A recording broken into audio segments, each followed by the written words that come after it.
Hi friends, बघा आपला next topic आहे आता डिव्हिजिबिलिटी. त्याच्यातलं नोटेशन बघूया आपण. Z is equal to the set of all integers. म्हणजे आपण बघा सेट मध्ये लिहू शकतो dot dot dot -3 -2 -1 0 1 2 dash dash म्हणजे इन्फिनिटी पर्यंत. बघा म्हणजे सेट ऑफ इंटिजर्स. इंटिजर्स कसे असतील मग मायनस पण असतील आणि प्लस पण असतील, निगेटिव्ह पण पॉझिटिव्ह पण असतील. त्याची डेफिनेशन बघूया डिव्हिजिबिलिटीची. Let A B belongs to Z. A is not equal to 0. A कसा पाहिजे आपल्याला? Not equal to 0.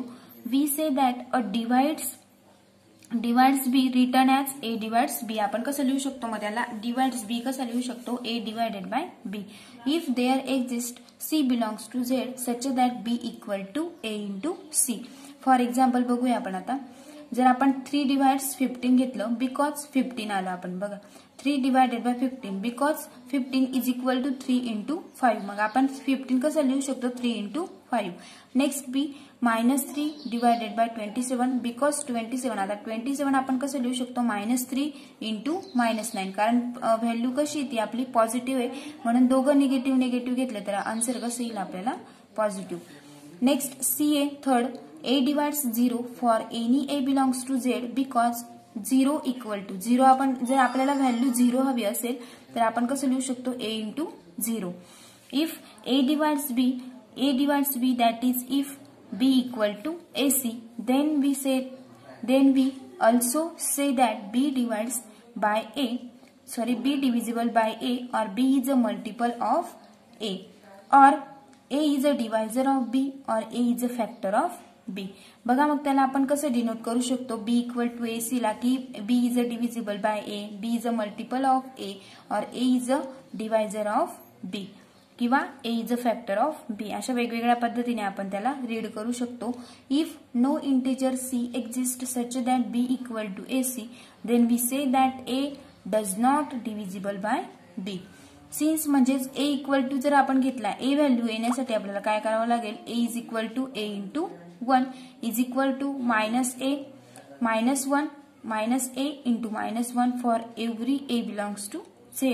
It follows that plus or -1 are divisors of a for all a belongs to Z and plus or -a are divisors of a if a is not equal to 0. आपण त्याला denote कसं करू शकतो? We note that if A divides B, then -1 -a divides B for A divides B equal to AC, where C कसा दिला आपल्याला? belongs to Z. म्हणजेच बघा implies by B equal to काय? मग -a इंटू -c म्हणजेच implies by B equal to काय? मग AC म्हणजेच -a डिवायडेड बाय B. मग नोट बघूया. When we write A divides B, it will be understood that AB belongs to Z and A कसा येईल? मग not equal to 0. Theorem next theorem आहे बघा आपला. Theorem if A divides B and B divides C then A divides C येतो. जर आपला A divides B असेल, B divides C असेल तर then A divides C आपल्याला फाइंड करायचं आहे. मग since A divides B and B divides C there exist integer D1 and D2. याला आपण B ला काय मानून घेतलं? D1 आणि C ला काय मानून घेतलं आपण? D2. म्हणजेच such that D1 D2 such that B equal to A D1 and C equal to B D2. म्हणजेच therefore C equal to A D1 into D2 is equal to बघा A D1 म्हणजे काय आपला? B into D2 म्हणजे काय मग आपला? C. B into C is equal to A जर आपण ब्रॅकेटच्या बाहेर काढून घेतला तर आपल्या ब्रॅकेटमध्ये काय राहील? D1 into D2 where D1 आणि D2 कसे आहेत? मग बिलॉंग्स टू Z म्हणजेच इंटिजर आहेत ते. म्हणजेच therefore A डिवाइड्स काय मिळालं आपल्याला? C. नेक्स्ट थेरम आहे बघा. हे छोटे छोटे थेरम आहेत आपल्याला. नेक्स्ट थेरम आहे. फर्स्ट दिलंय A. If A divides B and A divides C then A divides B plus or minus C. Second आहे बघा. If A divides B then A divides BC for every C belongs to Z. मग proof बघूया फर्स्टचं Aचं. Since A divides B and A divides C there exist integer. याला पण आपण काय करून घेऊ? D1 आणि D2 घेऊन घेतले. Such that B equal to काय घेतलं आपण? A D1 and C equal to काय घेतलं? A D2. आपल्याला therefore B प्लस और मायनस C काढायचंय. B प्लस और minus C is equal to B ला आपण A D1 मानून घेतलंय प्लस और minus C equal to A D2 is equal to A दोघं टर्म मध्ये म्हणून ए काय केलं आपण कॉमन काढून घेतला ए इंटू d1 प्लस और minus d2 where d1 plus और मायनस d2 कसं आहे मग झेड म्हणजेच इंटिजर आहे म्हणजेच therefore A into d1 plus और मायनस ए इंटू d2 म्हणजेच काय C A divides B plus और मायनस हा ए जसा तसा डिवाइड्स d1 म्हणजे काय बी प्लस और मायनस सी म्हणजे काय d2. नेक्स्ट बघा बी काय विचारले आपल्याला A divides B employees bye B equal to AD1 घेऊन घेतला आपण B equal to AD1 where D1 belongs to Z म्हणजेच एम्प्लाइज बाय BC काढायचं आहे आपल्याला बघा BC is equal to A into काय घेतलं मग BC is equal to A AD1 आहे ना ए ब्रॅकेटच्या बाहेर काढून घेतला हा सी लिहून घेतला सी इंटू D1 म्हणजेच implies by A divided by हा ए घेऊन घेतला आणि divided by BC since CD1 belongs to Z1 CD1 हा काय इंटिजर आहे म्हणून आपण फक्त एवढंच लिहिलं A divided by BC. Next corollary बघा आपली इफ A divides B and A divides C then A divided by BX plus CY where X and Y are any two integers. Proof बघूया A divides B and X belongs to Z implies by A divides by BX.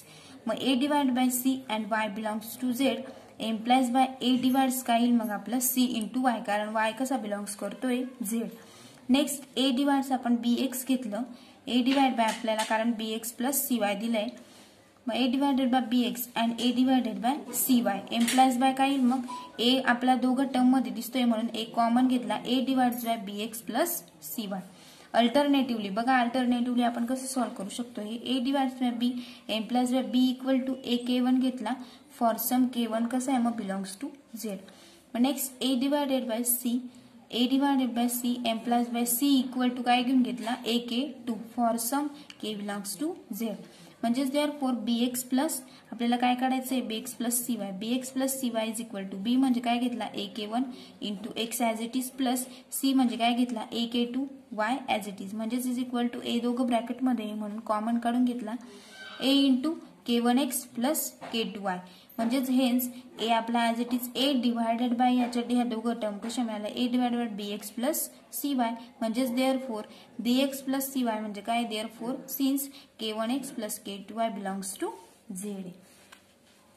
Next theorem आहे बघा if A divided by B and B divided by A then A is equal to plus or minus B.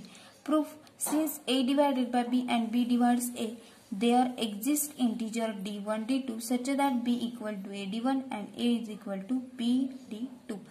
B is equal to बघा मग B equal to B d1 B d2 म्हणजे काय मग आपला A into d1 हे आपण term घेतलेली is equal to B into काय घेतलं मग आपण d1 इंटू d2 B ह्या टर्म मध्ये दोघंकडे दिसतोय म्हणजे कॉमन काढून घेतला B आणि d1 d2 काय आला ब्रॅकेट मध्ये मग d1 d2 is equal to काय मिळाला आपल्याला 1. The solution of the equation d1 d2 is equal to 1 in Z are d1 equal to d2 म्हणजे दोघांची व्हॅल्यू कशी आहे same d1 equal to d2 equal to 1 and d1 equal to d2 equal to काय मिळाला आपल्याला -1 म्हणजेच if d1 equal to d2 equal to 1 then A equal to B and d1 equal to d2 is equal to -1 म्हणजेच A कसा मिळाला मग d1 equal to A घेतलंय आणि d2 equal to B म्हणजेच A is equal to काय मिळाला आपल्याला -B. बघा आपल्याला एक्झाम्पल दिलंय let if AB belongs to Z, A divides B and B is not equal to 0 then show that mod of A less than equal to mod of B. Solution बघूया बघा since A divides B there exists C belongs to Z such that B equal to AC. मग नाव जर आपण मानलं की B कसा दिला आपल्याला नॉट इक्वल टू 0 मग A पण not equal to 0 and B equal to काय दिलं आपल्याला B इक्वल टू AC असतं हे आपण आताच थेरम मध्ये बघितलंय A implies by C equal to पण काय घेतलं मग C is not equal to 0 म्हणजेच देअरफॉर मॉड ऑफ C कसा घेऊया आपण ग्रेटर दॅन इक्वल टू 1 म्हणजेच therefore mod of A into mod of C greater than equal to mod of A म्हणजे दॅट इज हे एकाच ब्रॅकेट मध्ये घेऊन घेतलं mod of AC greater than equal to mod of A म्हणजेच therefore AC equal to काय B equal to AC म्हणजेच B equal to AC equal to काय घेऊन घेतलं आपण B म्हणजेच मॉड ऑफ B कसा मिळाला आपल्याला greater than equal to A. Next example आहे बघा if 0 less than equal to A less than B and B divides A then show that A equal to 0. Solution suppose A पण not equal to 0 घेतला, 0 कसा लाय करतोय, मग 0 less than A less than बी, इथे दिलेलं आहे आपल्याला 0 less than A less than B. Since B divides A equal to BC घेतलं, where C belongs to Z. नाव A greater than 0, B greater than 0 and A equal to काय असतो BC. Employees by C पण कसा घेतला आपण, greater than 0. म्हणजेच therefore C greater than equal to 1. Multiplying both side by B we get BC greater than equal to B. म्हणजेच therefore BC म्हणजेच काय घेतलेलं आहे आपण, A घेतलेला आहे बघा, A इक्वल टू BC म्हणजे A घेतला आहे, म्हणजेच देअरफॉर आपल्याला काय मिळालं, A greater than equal to B, which is a contradiction झालं. म्हणजेच हेन्स A ची व्हॅल्यू काय मिळाली आपल्याला 0, आणि हेच आपल्याला काय करायचं होतं, शो. बघा आपला नेक्स्ट टॉपिक आता division algorithm. The term algorithm is used for computing procedure or method. The division algorithm, which is an important consequence of the well ordering principle, deals with the division of an integer by another integer. The ordinary process of dividing an integer a by a positive integer b gives a quotient q and a remainder r with 0 less than equal to r less than b. This process of division can be expressed by the equation. बघा division algorithm मध्ये काय असतं, मग process by dividing and integer a by positive integer b and quotient काय असतो q आणि reminder r. मग ते आपण लाईज कसं करतो, 0 less than equal to r less than b. म्हणजेच आता त्याचं एक्सप्रेशन आपण ते एक्सप्रेस कसं करू शकतो, a divided by b is equal to q plus r upon b. That is a is equal to bq plus r. हा काय डिव्हिजन अल्गोरिथमचा फॉर्म्युला आहे, जो की तुम्हाला एक्झाम्पल सॉल्व्ह करताना यूज होईल. बघा नेक्स्ट आहे, याचं आपल्याला फक्त स्टेटमेंट दिलेलं आहे, प्रूफ नाही. नेक्स्ट थेरम आहे, त्याचं पण स्टेटमेंटच आहे. If a and b are any two integers with b is not equal to 0, then there exists unique integer q and r such that a is equal to bq plus r, where 0 less than equal to r less than mod b. बघा या division अल्गोरिथमचं फक्त statement दिलेलं आहे आपल्याला. Next topic आहे बघा आपला greatest common divisor. त्याची डेफिनेशन बघूया. Let a and b be any two integers not both 0 and integer d is said to be common divisor of a and b. म्हणजेच बघा a आणि b काय आहेत, कॉमन डिवायझर ऑफ d. म्हणजेच if d divides a and d divides b. d कसं आहे मग common divisor, आणि नॉट a and b कसे पाहिजे, नॉट 0. नेक्स्ट डेफिनेशन बघा आपली. इफ a and b be two non-zero integers and integer d greater than 0 is called as a greatest common divisor of a and b if first condition is त्याची की d divides a, d divides b, and second condition is c divides a and c divides b, then c divides d. That is the greatest common divisor of a and b is denoted by pair of ab. बघा म्हणजे जिथे काय दिसतोय आपल्याला d common दिसतोय, d divides a, d divides b, c divides a, c divides b, c divides d, आणि त्याला आपण डिनोट कसं करू शकतो, pair of ab. For example बघूया. 4 इज इक्वल टू 12, 28 म्हणजेच is equal to -12, 28 is equal to 12, -28 is equal to -12, -28. अशा 4 टाइप्सने आपण 4 हा लिहू शकतो. नेक्स्ट आहे बघा. It is clear that if AB exist then AB equal to -AB, a, -b and is equal to -a, -b. Also if a is not equal to 0 then a, 0 is equal to काय मिळेल आपल्याला, mod of a. Next आहे if a equal to 0 is equal to b. a ची पण value 0 आहे आणि b ची पण 0 आहे, then AB does not exist. From the definition of GCD, greatest common divisor, it is not clear whether GCD of two integers exist. The following theorem establish the existence of the GCD of two non-zero integers. बघा आपल्याला non-zero integers चा second theorem, next theorem दिलेला आहे, तो बघूया. आता आपण त्याचं प्रूफ पण बघूया, म्हणजेच एक्झाम्पल वगैरे. त्याचं स्टेटमेंट आहे any two non zero integers a and b have a unique म्हणजेच positive greatest common divisor d is equal to ab and can be express in the form d equal to ab equal to ma plus nb for some mn belongs to Z, Z म्हणजेच integer. Note दिली बघा. Note the integers m and n in the expression d equal to, आता आपण याला d घेऊन घेतलं कारण d equal to ab आहे आणि ab equal to ma plus nb, म्हणजेच d equal to ma plus nb are not unique. Example दिलं आहे 12,16 इज इक्वल टू 4 असेल and 4 is equal to 12 into -1 plus 16 into 1 असं सुद्धा आपण लिहू शकतो. With m is equal to -1 and n equal to 1, m equal to -1 घेतला आणि n ची व्हॅल्यू 1 घेतली. But we can also have 4 is equal to 12 into 3, 12 into 3 पण लिहू शकतो plus 16 into -2 with m is equal to 3 and n is equal to काय घेतला आपण -2. म्हणजेच in fact if d equal to ma plus nb then d equal to a into m minus kb plus b into n plus ka for any k equal to 0 plus or minus 1 plus or minus 2 dash dash dash infinity.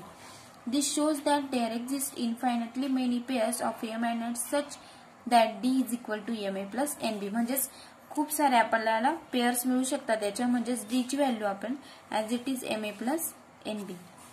आपण या value change पण करू शकतो. Next definition आहे बघा.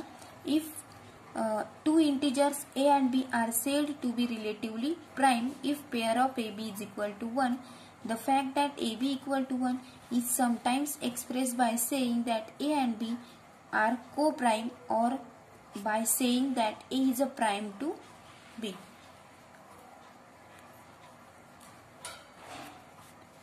Next topic आहे आपला least common multiple. Greatest common multiple आणि greatest common divisor and least common multiple.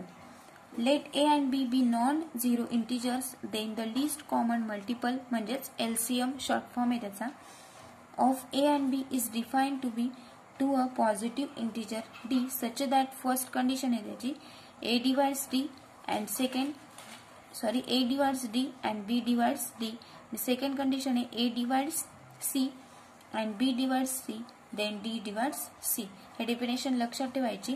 We write LCM, मग आपण LCM कसं राईट करू शकतो. List common multiple of a and b as bracket of close bracket मध्ये a b मध्ये दाखवतोय ते आपण ग्रेटेस्ट कॉमन मल्टिपल कसं दाखवायचो ओपन ब्रॅकेट मध्ये. म्हणजेच एक्झाम्पल आहे बघा 6,10 इज इक्वल टू किती मिळाला आपल्याला 30 असेल. Second number 12,50 is equal to 300. बघा म्हणजेच आपण जर LCM काढला 6 आणि 10 चा तर आपल्याला काय मिळेल त्याचे फॅक्टर्स 30 मिळतील आणि 12 आणि 15 चे जर केले तर त्याचे फॅक्टर कसे मिळतील 300 मिळतील. नेक्स्ट टॉपिक आहे बघा Euclidean algorithm. The process of finding GCD म्हणजेच greatest common divisor of given two integers by applying division algorithm successively is known as a Euclidean algorithm. म्हणजे शॉर्ट फॉर्म मध्ये EM. बघा जर जी आपण ग्रेटेस्ट कॉमन डिवायझर मध्ये जी process करतो of given two integers by applying division algorithm मध्ये आणि ती प्रोसेस जर आपली सक्सेसिव्हली झाली तर त्या मेथडला आपण काय म्हणतोय Euclidean algorithm. We explain this process by following example आणि एक्झाम्पलांच्या मदतीने आपण ते युक्लिडियन अल्गोरिथम एक्झाम्पल सॉल्व्ह करणार आहेत ते आपण नेक्स्ट लेक्चरला बघूया.